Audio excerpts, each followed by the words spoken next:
In this video, we're going to take a look at another administration feature called Compliance and Control. This feature allows an administrator to turn off functionality inside of Adobe Connect. To find it, we're going to go up to Administration, and then click on the link for Compliance and Control right underneath Administration. This Compliance and Control section is divided into 5 subsections. It's called Compliance and Control, firstly because it gives an administrator complete control over the functionality of Adobe Connect. But the word compliance is in there because these features are usually turned on or off for compliance reasons, either internal security processes or external security audits.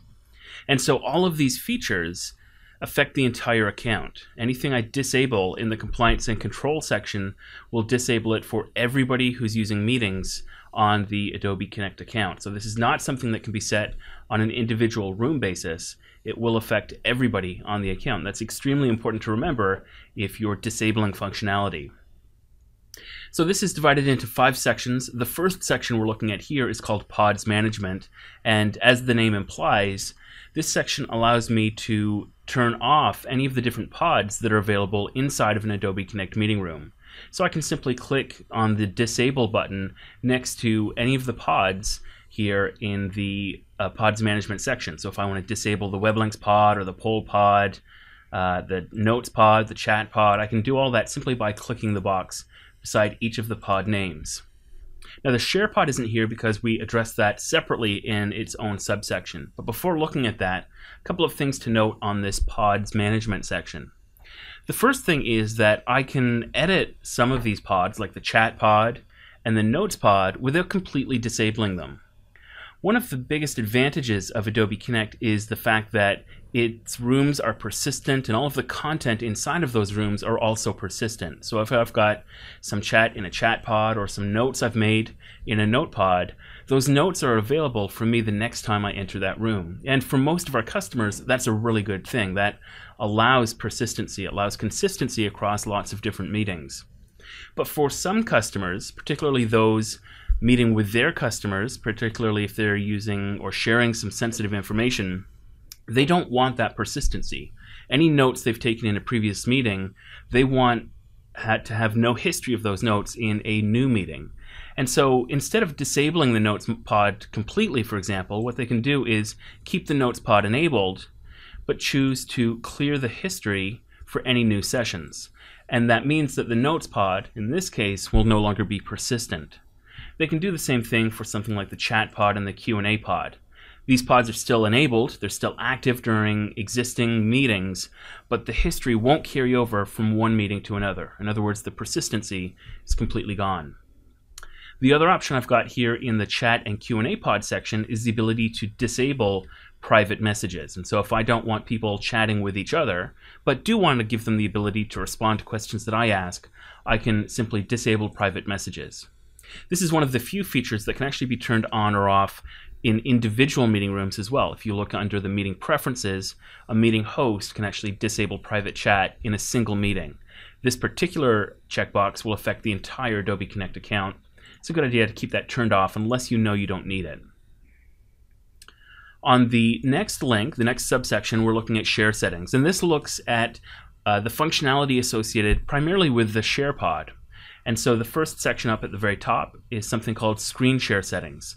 This gives me the ability to disable the ability to share a screen. I can do that for complete desktop sharing, sharing individual windows, or full applications.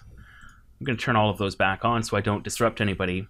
But in addition to being able to disable all of screen sharing, what our customers have told us they want is more granular control over what can be shared.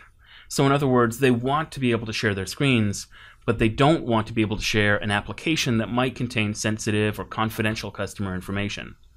And so one of the things that we've got in Compliance and Control is the ability to restrict screen sharing to specific applications. And if I check the checkbox beside this option, it opens up a larger section in this window. This section gives an administrator the ability to specify either a whitelist or a blacklist of applications that can be shared, or in the case of a blacklist, applications that can't be shared. So in this case, the default here, if I've turned this on, is to allow the sharing of the following processes. And here I can add Windows or Mac processes that are allowed to be shared. And if somebody's trying to share a process that doesn't match one of these executable names on Windows or one of the process names on a Mac, then that will not be shared.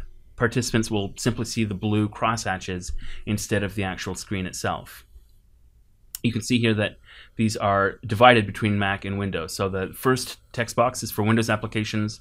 The second text box is for Mac application names. If instead of a whitelist I want instead of a blacklist I want a whitelist, I can use this radio button to identify excluded names, excluded processes that should never be shared. This will let presenters and hosts share any application except for the applications identified in one of these two text boxes. And again, we've got one text box for Windows and one for the Mac. I'm going to turn this off so that we can see some of the other settings. In addition, of course, to being able to share your screen using the SharePod, you can also share documents. And it's in this subsection where I can control or limit how documents can be shared inside of a SharePod as well. For example, I can eliminate the ability to upload documents to the SharePod, or even to take documents from the content library and the course library. I can also disable the whiteboard, which was the other thing that can be shared inside of a SharePod. This section also gives me the ability to do things like restrict the file share pod, breakout rooms, disable the ability to auto-promote participants to presenters upon entering the room, and the ability to disable the push of a web link upon the ending of a meeting. The third section is around recordings and notice, and this is actually something that can be used not only to limit functionality for users, but also to enable something like the MP4 encoder. So if you've purchased the MP4 service from Adobe, then you can enable that here in the recordings and notice section. You'll notice here I can lock all recordings so that recordings cannot be made on any meetings. Our on-premise and managed services customers can also lock recordings to be on so that every meeting is always recorded and it's not something a host can turn off. For our hosted customers, you've only got the ability to lock recordings to off.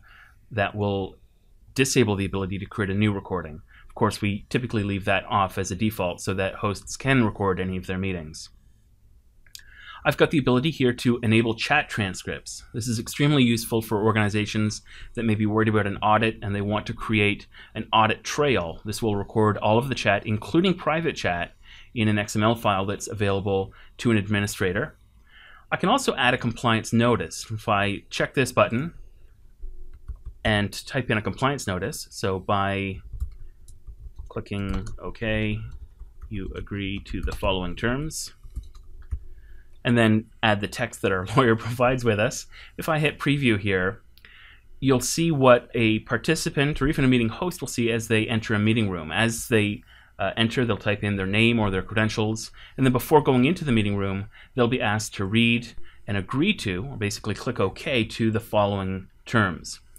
So this is a fantastic feature for customers who need to provide that extra layer of compliance inside of their meetings. I'm going to turn that off for this particular account and move on to the training settings.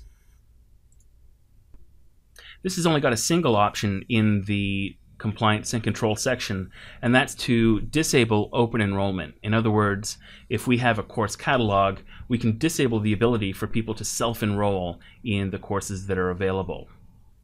The final section inside of compliance control is engagement tracking, and this is related to the engagement dashboard that's available in events and now available in meeting rooms and virtual classrooms as well for event hosts.